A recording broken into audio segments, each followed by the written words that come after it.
Andito na po kami sa anong lugar to, kuya? Since we are in the City of Smiles and our theme is really perfect, smiling governance. Abe, pakita abe ang mga beautiful smiles ninyo.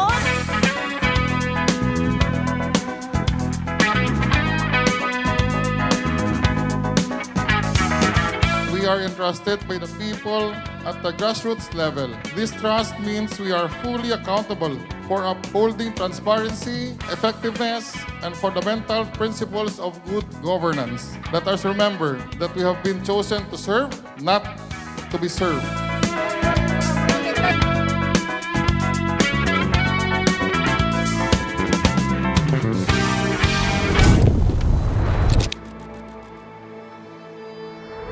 Mayong aga kanatutanan.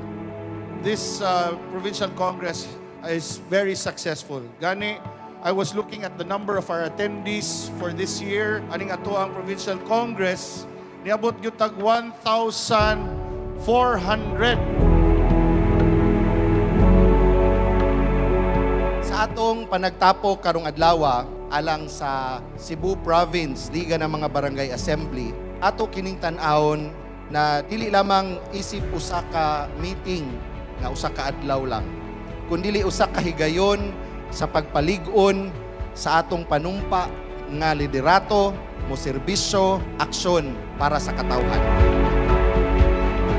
Barangay is the foundation of our nation. When our barangays are strong, our country is stronger.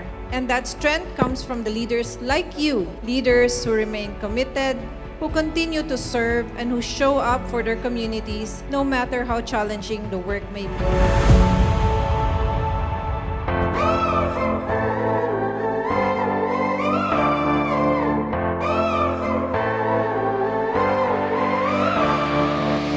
Ang tinuod nga liderato dili masukod sa titulo, kundi sa kakugi o integridad sa pagpangalagad.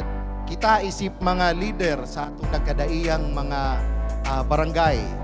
Padayon kita sa pagtinabangay, mga barangay officials, kay kung ang kalambuan sa inyong barangay, kalambuan sa atong tibuok lalawigan sa Sugbo.